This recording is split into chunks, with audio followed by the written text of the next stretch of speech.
My meat was getting low and camper moose are hard to find, so I have to take a day or two to look for some game of some kind. Daylight was breaking in the east as I left camp in the morning, and before I crossed the portage trail, I saw a fresh track, without warning. I followed it to the river bank just as the sun shone over the hill. It would be a bright, clear day, and all was quiet and still. I sat and watched the sun rise as the sky turned from gray to red. That moose could not be very far, for in the morning it had fed. There was coyote tracks along the river, and I see where an otter had passed this way, but I guess I better get back on the track if I want some fresh meat today. It had crossed at the open rapids, but the ice will hold me, I know. I could see its tracks on the far bank. They were plain to see in the new fallen snow. As I crossed the river and climbed the hill, the wind sprang up from the west. The moose was feeding into the wind before it would circle and lay down to rest.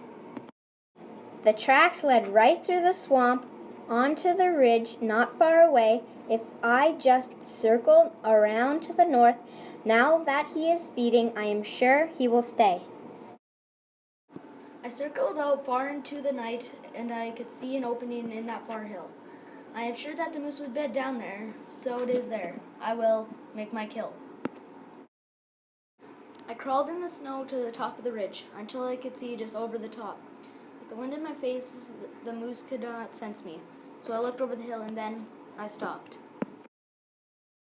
There it stood in all its glory against the tall dark spruce, its broad horns reflecting the morning sun.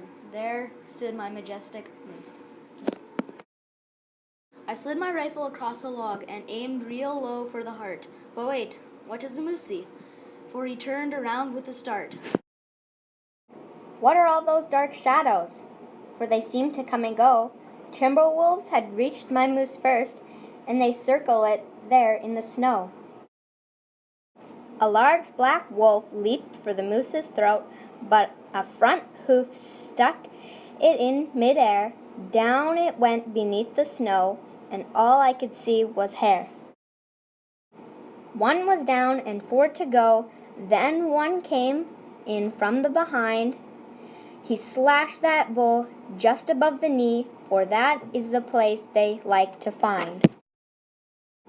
Again that wolf tried for the throat, but the horns caught it instead, and that one landed 20 feet away. Without a doubt, that wolf was dead. Then a younger wolf darted in from the rear, but this time the moose was ready. So another wolf, less from the pack of 5, as it was trampled in the reddened snow. Then the leader backed off and went to the side and sent a call for help, loud and clear. An answer came back from across the swamp. The rest of the pack was near. 6 more wolves soon circled the moose. He was getting tired, it was clear. But all went as the wolves had planned. That bull's time was almost near. I took aim at a large gray wolf, for that moose would need some help. As the shot rang out, he leaped high in the air, and it died when it landed without a yelp. Now confusion was everywhere, and they didn't know just where to go. But before they had made up their minds, 3 more wolves lay in the reddened snow. The moose turned and slowly walked away. I just didn't have the heart to shoot, because I had seen a battle royal and got 4 timber wolves to boot. As I slowly walked back to camp, and all again peaceful and still, I felt real good about saving a moose instead of making a kill.